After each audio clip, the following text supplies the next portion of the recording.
What is up, ACCA Performance Management students? Steve Willis here. Today we are going to rock further processing. I'll take you through question Daisy Co. from the PM exam September-December 2023. Before you continue watching this video, make sure that you have tried this on your own. You get much more out of these videos if you tried the questions first. If you find this video helpful, please chuck down a like. You can subscribe to get more videos like this, and you can check the description if you'd like to check out my training courses. Alrighty, let's get started.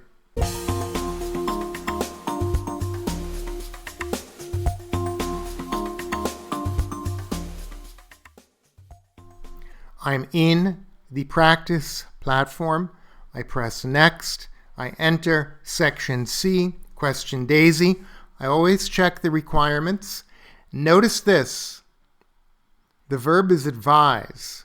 It's not calculate. So no matter what you do, whatever number you come up with, if it's correct, if it's incorrect, or if it's even an assumed number, if you interpret that figure, you will get some credit. Okay, so the easiest mark in this question would just be interpreting your result, turning that into advice. So we've got to advise the company on whether or not we should further process some products. In part 2, we then need to create a profit statement using information that they've given us. Notice they're being nice here. They're not forcing us to use the information we produced in A1 to solve A2. So in theory, you could just start with A2 if you wanted to. We'll start with A1. Guys, right away, I see we've got two products. So no matter what we find in the story, my template, my pro forma, is going to look the same. I'm going to make a column heading for each product.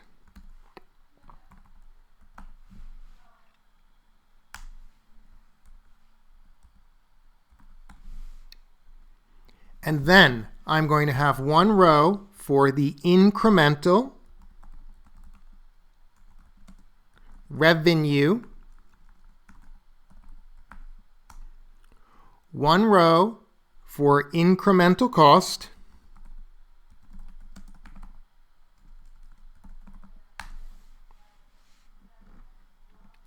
and then a final row for incremental profits.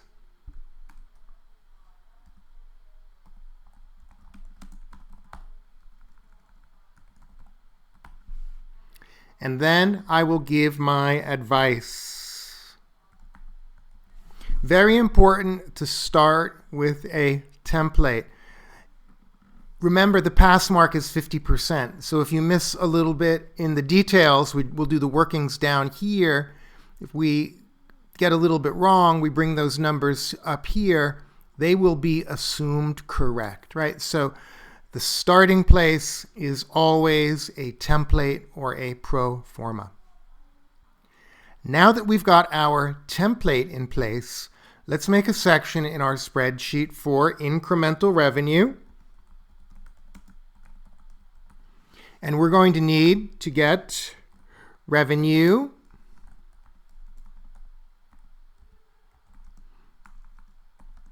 before further processing, revenue after further processing, and then the difference. Okay.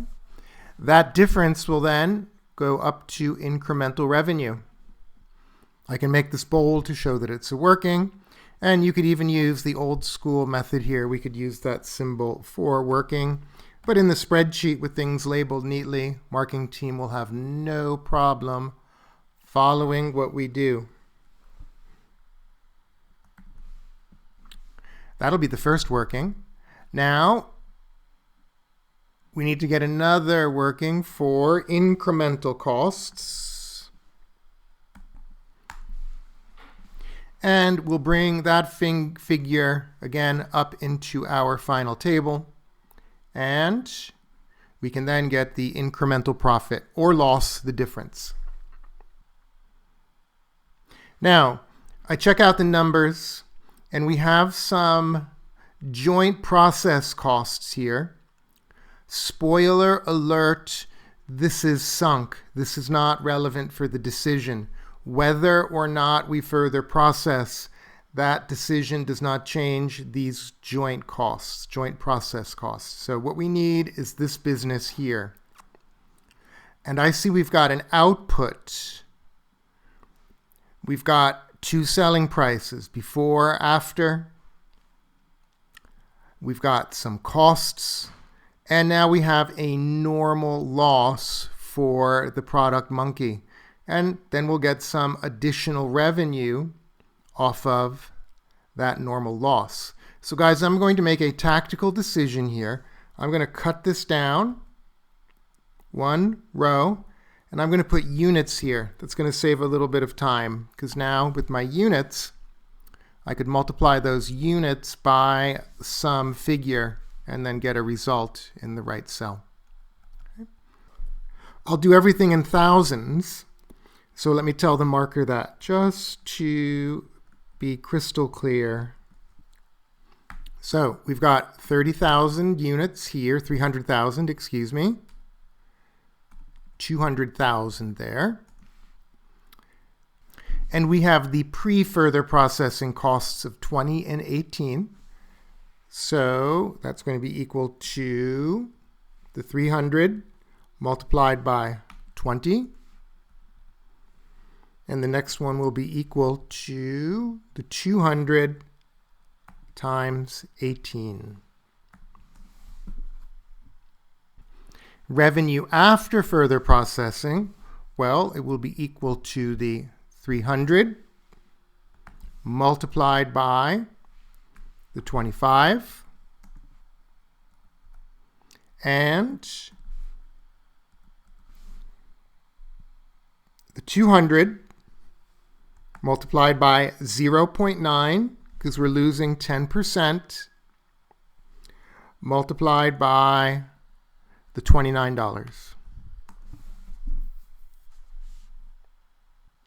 Now we have one more figure to deal with over here. The normal loss we can sell off for $1.50. So look at this. Again, we're in a spreadsheet, so it's very easy to make adjustments. Now we can do revenue from normal loss. And that will be equal to 10% of these units multiply by 0.1 multiply by 1.5. And we get 30.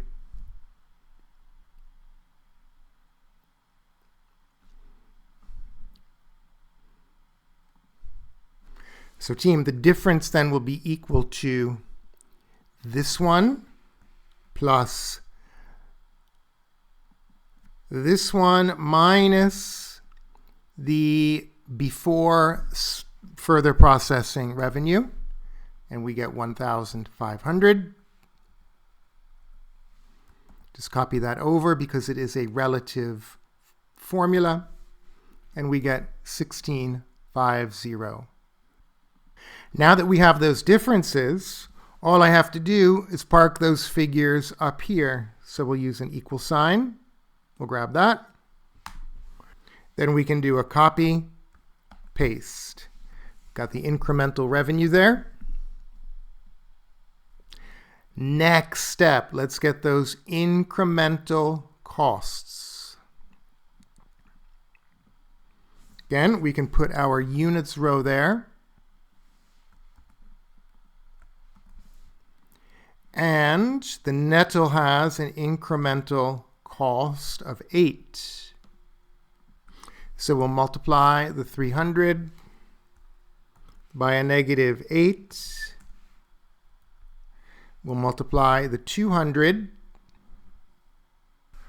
by a negative 4. Now,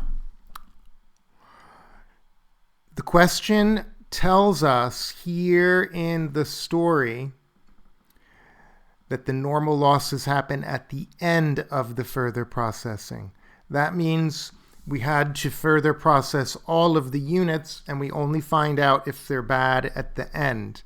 If they had said normal losses occur in the beginning, we wouldn't then have to pay the incremental cost for those 10% units. Now, with hindsight, I realized there wasn't much to do here under the incremental costs working. We could have just done those workings here in row 4, but we're not going to lose any credit for using this approach of breaking them out. So I bring those figures up, and the incremental profit then, I'm going to use a sum function to get a net.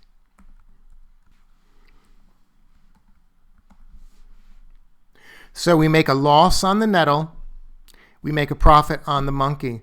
So we should only further process the monkey product. And let's now do this. Incremental profit, loss.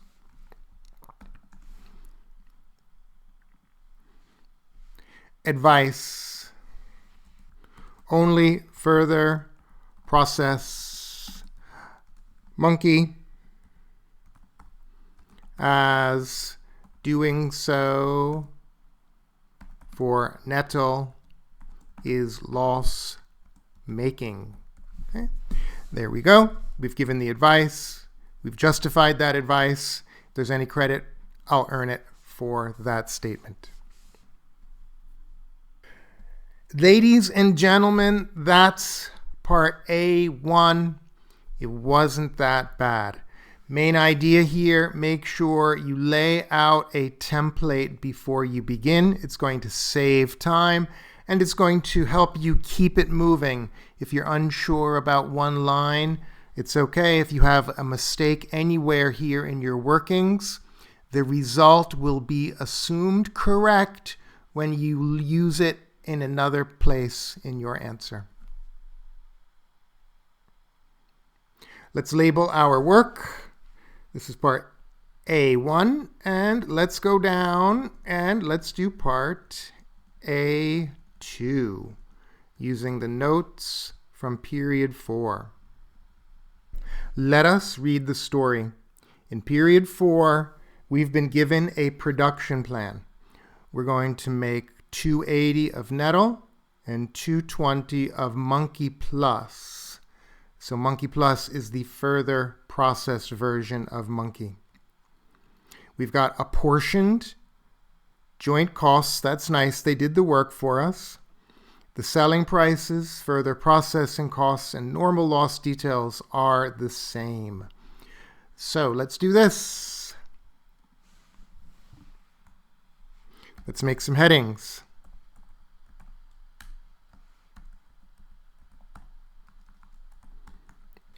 We'll need revenue. We will need byproduct revenue. We will need further processing costs.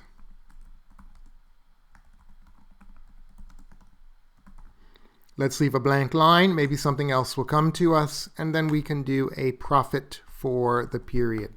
Okay. And once again, let's save a little bit of time. I'm going to grab all of this. I'm going to move it down one row, and we can do a units here, right? That will just help us save a bit of time. So we're going to do 280 of nettle and 220 of monkey plus. Let's assume that these are the input units. So the revenue of nettle will be equal to 280 multiplied by $20. The revenue of the monkey will be equal to the 220 multiplied by the 0.9, taking off the 10%, multiplied by the 29. And I realized I did forget something. You guys probably saw me forget that part. We forgot the apportioned costs, didn't we?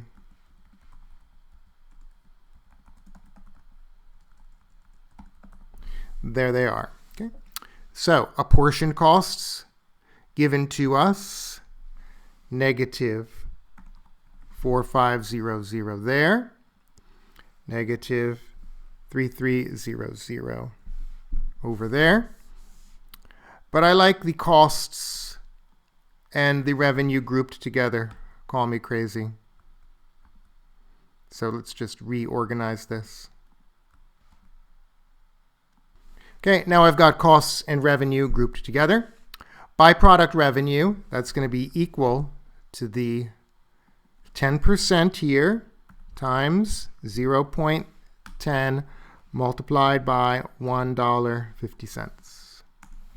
So we get a 33. Now, there will be no further processing costs for the nettle because we don't need to do that. For the monkey, we're going to incur that $4 a unit again. So we're going to multiply the 220, multiply by negative 4 as it's a cost, 880. Let's underline these lines to show that what happens next is going to be a total equals the sum. Grab all of it. Will save us time because we can just copy that formula over. So we've got 1,100,000 and 1595. Now at this point we can apply a little light formatting. There wouldn't be credit for this, but it looks more professional like this. Let's just get in the habit of being professional. And it's easier for us to read, it's easier for the marker to read, less likely to make a mistake when you can read your work clearly. And lastly, one more time, I'll show the marker that I am working in thousands. There we have it. Guys, that is part A. Not so bad. So we've just earned 11 marks. We've got a borderline pass at this point on question Daisy-Co. Guys, if you liked this debrief, check the description below. Go to my website. You can find out how to view my solution for the other parts of this question. Guys, good luck on your upcoming PM exam.